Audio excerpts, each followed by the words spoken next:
Ghazali decode நேயர்களுக்கு அன்பு வணக்கம். இன்னைக்கு ஜூலை 2, 2026. சரி, நம்மளோட இன்னைக்கு என்ன சொல்லணும்னா, முகமுகமாக கதைப்பதற்காக உலக செய்திகளின் சூப்பர் ஸ்டார் தோழர் சகோதரர் சுஃபியான் அவர்கள். முகமுகமாக அப்படின்னு சொல்லிட்டாலே அவர் ஞாபகம் வந்துடும். ஏன்னா இந்த வார்த்தையை அவர் மொத்த இதில் யூடியூப் சேனலில் எங்கே பார்த்தாலும் முகமுகமாக கதைப்பதற்காக அப்படின்னு சொல்லியாச்சுன்னா அவர் தான் அப்படின்னு சொல்லி வந்துடும். ஸோ அவர் வந்திருக்கிறாரு.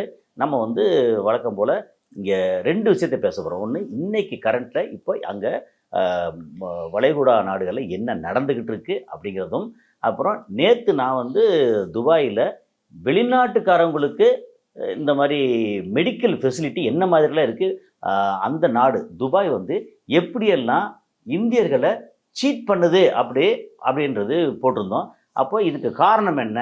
ஏன்னா இந்தியர்கள் அங்கே அந்த நாடை சீட் பண்ணால் அவங்க இந்தியர்களை சீட் பண்ணுவாங்க அப்படிங்கிறதான் அந்த டீட்டெயிலில் ஃபர்தராக உள்ள டீட்டெயில். இதெல்லாம் நம்ம பேச போகிறோம். வழக்கம் போல் உங்களுடைய ஆதரவு, லைக் பட்டனை கிளிக் செய்து சப்ஸ்கிரைப் செய்து நண்பர்களுக்கு பகிர்ந்து ஹைப் பட்டனை கிளிக் செய்து ஆதரவு தாருங்கள். ஏற்கனவே தந்துட்டு ஆதரவுக்கும் இனி தரப்போகிற ஆதரவுக்கும் நன்றி. அவரை வரவேற்போம். வாங்க சார், உங்களுடைய இப்போ இன்னைக்கு இருக்கிற அந்த அப்டேட் இருக்குல்ல. இன்றைக்கு மிக முக்கியமாக பேச போகிறது நேற்று செவ்வாய்க்கிழமை, கடந்த செவ்வாய்க்கிழமை, நேற்று முன்தினம். ஓகே, நம்ம கடைசியாக ஒரு வீடியோ போட்டிருந்தோம். நேற்று வீடியோ நான் வரவில்லை. ஓகே, அந்த வீடியோவில் பேச்சுவார்த்தைக்கு மீண்டும் அமெரிக்கா தூபம் போடுகிறது. ஸ்டீவ் விட்காஃப் போன்ற தலைவர்கள் புறப்பட்டு வந்து கொண்டிருக்கிறார்கள். பேச்சுவார்த்தை நடக்குமா என்று ஒரு கேள்வியை எழுப்பியிருந்தோம். ஆமாம். செவ்வாய்க்கிழமை, புதன்கிழமை, இன்றைக்கு வியாழக்கிழமை காலை. இன்னைக்கு 3ஆம் தேதி, அப்படித்தானே? இன்னைக்கு 2ஆம் தேதி. 2ஆம் தேதி இன்றைக்கு வரைக்கும் எந்த பேச்சுவார்த்தை, எந்த முடிவுகளும் நடக்க முடியாது என்றும். ஆனால் தோஹாவில் 2 பேரும் மீட் பண்ணியிருந்தாங்கல்ல. இல்லை, தோஹாவில் மீட் பண்ணது அமெரிக்கா குழு வந்திருக்கிறது. அதில் ஸ்டீவ் விட்காஃப், ஜெரி குஷ்னர் போன்றவர்கள் வந்தாலும் அவர்கள் தோஹாவில் இருக்கக்கூடிய கத்தரோடு தான் பேசிக் கொண்டிருக்கிறார்கள். இவங்களை மீட்டிங் அவர்கள் மீட் பண்ண முடியாது என்று சொல்லிவிட்டார். ஆனால் இவங்க அந்த 6 பில்லியன் எடுக்கிறதுக்காக வந்திருக்காங்க. யாரு? ஈரானோட வெளியுறவு அமைச்சர்லேருந்து அந்த டீம் வந்திருக்காங்க. ஆமாம், அவர்கள் பேசவில்லை. அவங்க இது சம்மந்தம் இல்லாமல் எங்களுக்கு வர வேண்டிய 6 பில்லியனை நாங்கள் கேட்டு கொண்டு போகிறோம். அது அப்படி என்றாலும் வேற, அது வேற. அது நேரடியாக பேச போறதில்லை. நேரடியாக இவர் இப்போ என்னன்னா, அமெரிக்க அதிபர் என்ன சொல்கிறார்? மீண்டும் பேச்சுவார்த்தை, ஆனால் இவர்கள் ஒன்னோடு பேசுவதற்கு நாங்கள் தயாராக இல்லை. அது மட்டும் இல்லாமல் ஏற்கனவே என்ன பிரச்சனை என்ன நடக்குது அப்படின்னு கேட்டிங்கன்னா, ஏற்கனவே நாம் கத்தர் இது கசாலி டிகோட்ஸில் நம்ம ரொம்ப தெளிவாக பேசியிருந்தோம். முதற்கண் அந்த 14 ஒப்பந்தங்களையும் நிறைவேற்றுவதற்கான ஆணை பிறப்பிக்கப்பட்டது. இப்போ இன்டர்நேஷ்னல் லெவலில் என்ன கேட்குறாங்க எல்லாருன்னு கேட்டிங்கன்னா, ஒரு எக்ஸ்பர்ட்ஸுடைய பல கருத்துக்கள் டென்மார்க்லேருந்து வெளியாயிருக்கிறது. அவர்கள் என்ன சொல்லியிருக்கிறார் என்று சொன்னால், இந்த விவகாரத்தில் முதல் விவகாரம் அணு ஆயுத பிரச்சனைகள். அந்த பிரச்சனைகளை குறித்து இப்போது பேசுவதே தேவையில்லை. அது 60 நாட்களுக்கு பின்புதான் பேசப்பட வேண்டும். இப்ப 2ஆம் நிலை, 3ஆம் நிலை, 4ஆம் நிலை பேச்சுவார்த்தைகள் தான். ஹெர்மூஸ் பணத்தை ரீஃபண்ட் பண்ணது. இதை பற்றி பேசாம அமெரிக்கா மொட்டை தலைக்கும் முழங்காலுக்கும் முடிச்சு போட்டு தேவையில்லாமல் இந்த பேச்சுவார்த்தை ஜூன் 18ஆம் தேதி கையெழுத்து போட்டாச்சு. ஜூன் 23ஆம் தேதி எந்த நாடெல்லாம் கையெழுத்து பேச்சுவார்த்தை நடத்தினார்களோ, ஓமன், கத்தர், அதே நாடுகளை இணைத்து கொண்டு வெளிவிவகாரத்துறை அமைச்சருக்கு ஒரு மீட்டிங்கை போட்டு இதற்கு எதிரான கருத்துக்களை வைத்திருப்பது நியாயம் இல்லாதது என்று சொல்கிறார்கள். Point number 1. இரண்டாவதாக, பக்கர் கலிபாப் நேற்று தெளிவாக ஈரானிய டெலிவிஷனுக்கு பேட்டி கொடுத்தார். அந்த பேட்டி அவருடைய சொந்த மொழியில் பேசுகிறார், நமக்கு தெரியாது. ஆனால் கீழே ஸ்க்ரோலிங்ல தெளிவாக போடுறாங்க. பக்கர் கலிபாவுடைய பேச்சுவார்த்தை என்னவென்றால், நாங்கள் எந்த நிலையிலும் அமெரிக்காவுக்கு அடிபணிய போவதில்லை. நாங்கள் ப்ரிப்பேர்டாக இருக்கோம், will enter the battle. America கொடுக்கக்கூடிய எல்லா சேலஞ்சுக்கும் நாங்கள் தயாராக இருக்கிறோம். இது எங்களுக்கு கடவுளால் கொடுக்கப்பட ஒரு டிவைன் பவர். எது? இந்த ஹெர்மூஸ்ங்கிறது இறைவன் எங்களுக்கு வழங்கிய ஒரு அருட்கொடை. ஒரு அருட்கொடை. இடம் என்று சொல்லவில்லை, அருட்கொடை. இது divinity, the power of divinity, தெய்வீக தன்மை கொண்ட ஒரு டெரிட்டோரியல் கடல் பிராந்தியம். அதை நாங்கள் நிர்வகிக்கிற பொறுப்பு, அதற்கு ஏற்படுகிற எல்லாமே எங்களுடைய இது இல்லாமல் நீங்கள் போகவே கூடாது, போகவும் முடியாது. இப்ப இதுக்குள்ள ஒரு 3 நிலைகள் இருக்கிறது. ஒன்று,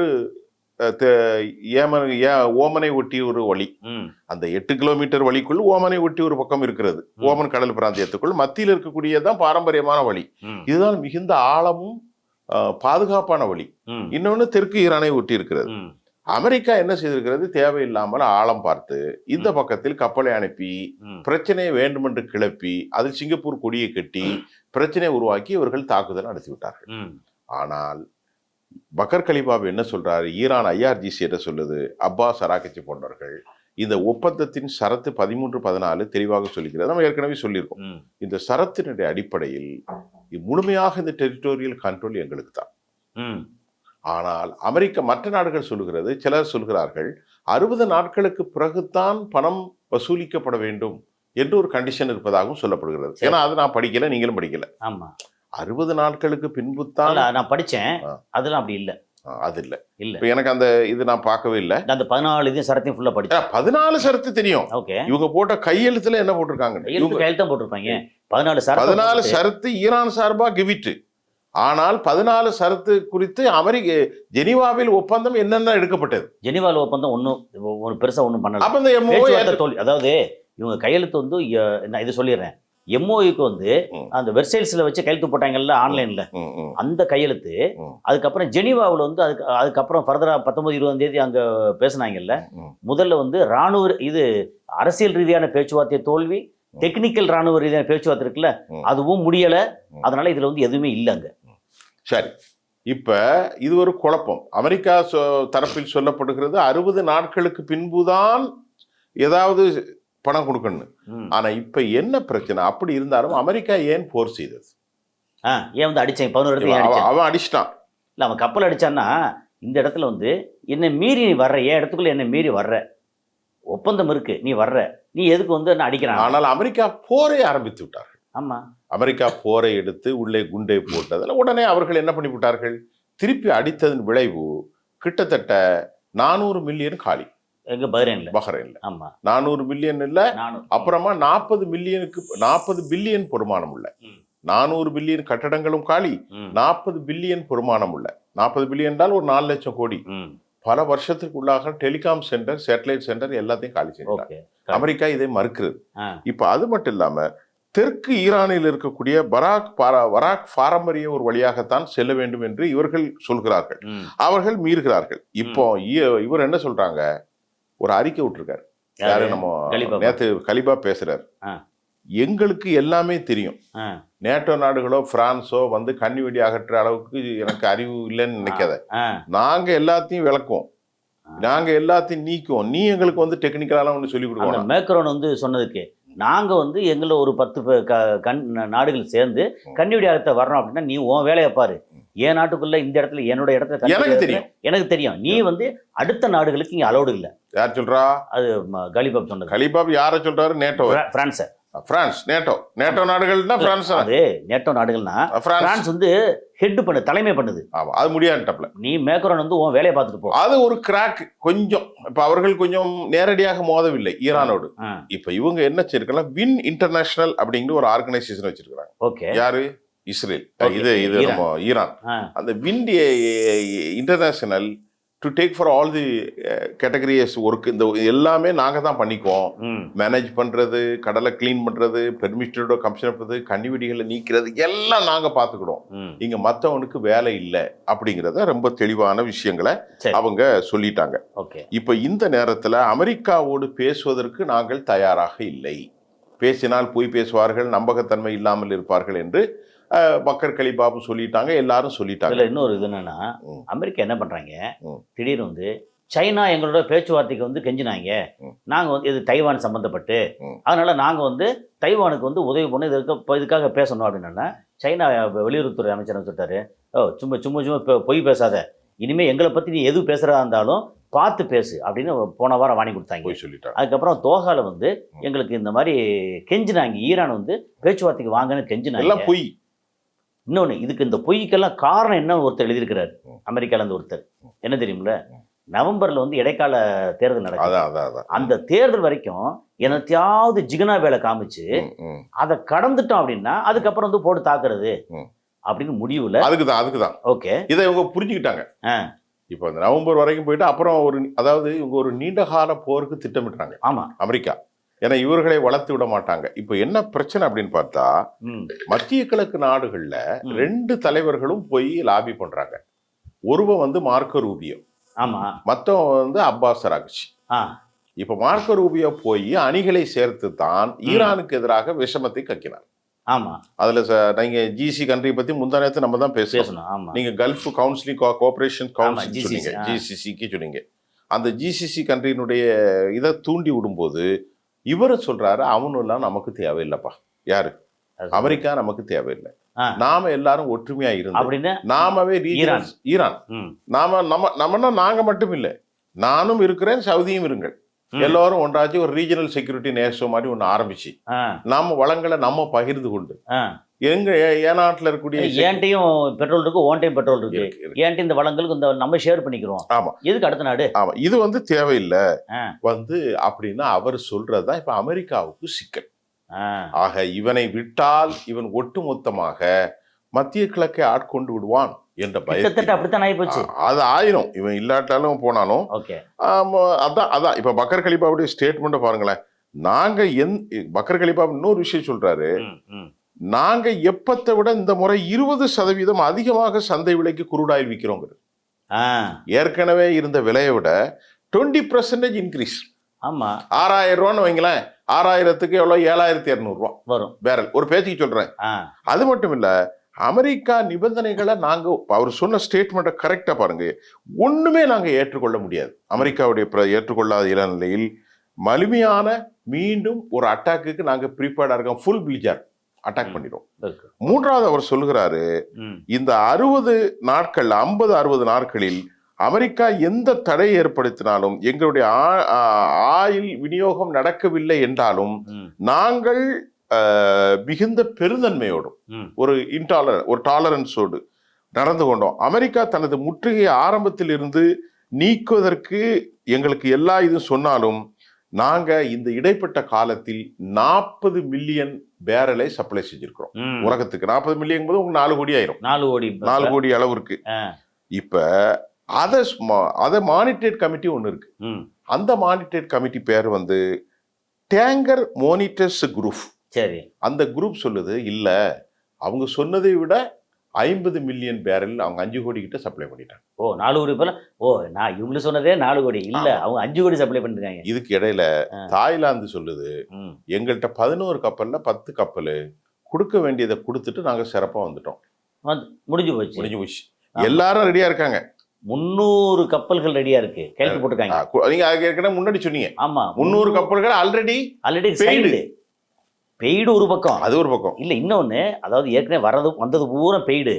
அது இல்லாம 300 கப்பல் அந்த காஸ்கோ, மேர்ஸ்க்கு, அப்புறம் வந்து இந்த இதுல இருக்குல்ல, இந்த மாதிரி சில கம்பெனிகள் இருக்குல்ல, இந்த கம்பெனிகள்லாம் வந்து அதுல உள்ள கப்பல் பேரை போட்டு நம்பரை போட்டு இந்த கப்பல்கள் எல்லாமே அதுல அக்ரிமெண்ட்ல சைன் பண்ணிட்டாங்க. ஓகே. இப்ப என்ன பிரச்சனை? வேற ஒண்ணும் இல்ல சார், நீங்க சொன்னதுல ஒரு பாயிண்ட் ரொம்ப important, vital role in this political crisis. Because ஒப்பந்தம் நல்ல புரிஞ்ச நம்ம நேயர்களுக்கு சொல்லுவோம். கசாலி டிகோடிங்ஸ் ஒப்பந்தம் போட்டதை போரில்லா மண்டலமாக அமல்படுத்துவதற்கு 60 நாட்கள். அதில் முதல் ஒப்பந்தம் ஸ்டாக் பைல்ஸ் என்ட்ரி செய்யப்பட்டது. அதை குறித்து நாம பேச வேண்டியது 60 நாட்களுக்கு அப்புறம். மற்ற பிளாக் ஏர் எடுக்கிறது, ஹெர்மூஸ்ல ஆயில்களை அனுப்புறது, அப்புறமா பணத்தை ரிலீஸ் பண்றது, ஏற்கனவே இருக்கக்கூடிய இழப்பீட்டை கொடுப்பது, ஹிஸ்புல்லாவுக்கும் இஸ்ரேலுக்கும் இடையே போர் நிறுத்துவது, இப்படி இன்க்ளூடிங் 14 பேக்கேஜஸ்.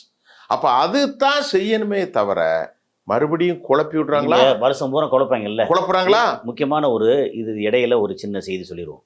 முக்கியமாக இது நம்ம ஏற்கனவே நிறைய பேசிட்டோம். இப்போ நடந்து குழப்பிட்டே இருக்காங்க. தோஹா விஷயம் வரைக்கும் ஃபெயிலியர் முடிஞ்சு போச்சு. ஓகே. இப்போ என்னன்னா, ஏற்கனவே சொன்னோம், இஸ்ரேல் வந்து 16 நகரங்களை அட்டாக் பண்ணுறதுக்கு என்னென்ன நகரங்கள் லிஸ்டெல்லாம் அன்றைக்கி வாதிச்சோம். ஜிசிசி கண்ட்ரியில் எதுவும் கிடையாது, சவுதி யுஏஇல எதுவும் கிடையாது. ஆனால் கத்தாரு, ஈரான்லேருந்து, காபூல்லேருந்து, பாகிஸ்தான்லேருந்து, எஜிப்ட்லேருந்து, அந்த பக்கம் ஆப்பிரிக்கா இது வரைக்கும் பார்த்தோம். அதே நேரத்தில் ஈரான் இருக்கான்ல, அவங்க வந்து ஆல்ரெடி என்ரிச் பண்ணி வார்கட்டா ரெடியாக வச்சுருக்காங்க. ஈரான் அது ரெடியாக தான் இல்லை. இப்போ சமயத்தில் வந்தது, நீ வந்து இங்கே அட்டாக் பண்ண ஆகுதுன்னா நீ எந்திரிக்கவே முடியாத அளவுக்கு முடிஞ்சு போயிடுவாங்க. இஸ்ரேல் தான் அடிப்பான். இஸ்ரேல் வந்து ஸ்டேட்டா, அமெரிக்கா அப்புறம். அமெரிக்கா என்னன்னா, நீங்க சொன்ன குறுக்கிடுறேன், இன்னைக்கு காலை செய்தி அமெரிக்கா முக்கியமான 2 செய்தி நீங்க சொல்லி முடிங்க, நான் சொல்றேன். இல்லை இது எப்படின்னா அணு ஆயுதம், அதாவது ப்ரீபெய்டா இருக்காங்க. நீ அணு ஆயுதம் அவங்க வந்து இந்த மாதிரி அமெரிக்காவை தூண்டி விட்டு இந்த பக்கம் பேச்சுவார்த்தை இது கொலவடி பண்ணிட்டே இருக்கும்போது இவன் அணு ஆயுதங்களை ரெடி பண்ணிட்டு இருக்காங்க. அந்த ரெடியா தான் இருக்கும் இருக்கு. அதை வந்து ரெடியா இருக்கிறத கூட வந்து தலையில வச்சு விட்டு எங்கெங்க போகணும்னு சொல்லி எல்லாத்தையும் செக் பண்ணி ரெடி வைக்கணும்ல. திடீர்னு 10 வைக்கும்போது கிளம்பலைன்னா அது ஒரு பிரச்சனை. அதனால இது சொல்லுவாங்க, என்ன செய்வாங்கன்னா இந்த மாதிரி ஷட் டவுன் பண்ணி அந்த சைக்கிளுக்கு ஓவரால் பண்ற மாதிரி இது எல்லாத்தையும் செக் பண்ண எல்லாம் கரெக்டா இருக்கா இது செக் பண்ணுவாங்க. அந்த செக் பண்ற வேலை இஸ்ரேல் வந்து நடக்குது. இவங்க வந்து செக் பண்ணியே வச்சிருக்காங்களா இங்க. இஸ்ரேல் செக் பண்ணிட்டு இருக்கான். ஆமா, நீங்க அன்னைக்கு ஒரு கருத்தை சொன்னீங்க, ஜிசிசி கண்ட்ரியே தவிர மத்த எல்லா முஸ்லீம் நாடும் அடிப்பதற்கு ரெடியா இருக்கு. ஆமா இருக்கா? இருக்கு. எகிப்து மெயினா இருக்கு. எகிப்து மெயினா வந்து ஈரானு, ஈராக்கு, எகிப்து, பாகிஸ்தான், ஆப்கானிஸ்தான், இந்த பக்கம் லிபியா, அதுக்கப்புறம் வந்து சோமாலியா அப்படின்னு ஆரம்பிச்சு சுத்தி உள்ள அப்புறம் வந்து சிரியா, லெபனான், எல்லா நாடுகள்ல தலைநகரங்களை பூரா அடிக்கிறாங்க. முக்கியமான நகரங்கள் பூரா அடிக்கிறாங்க. இப்போ நேத்து பெஞ்சமின் நெத்தன்யாஹுடைய இன்டர்வியூ. ஓகே.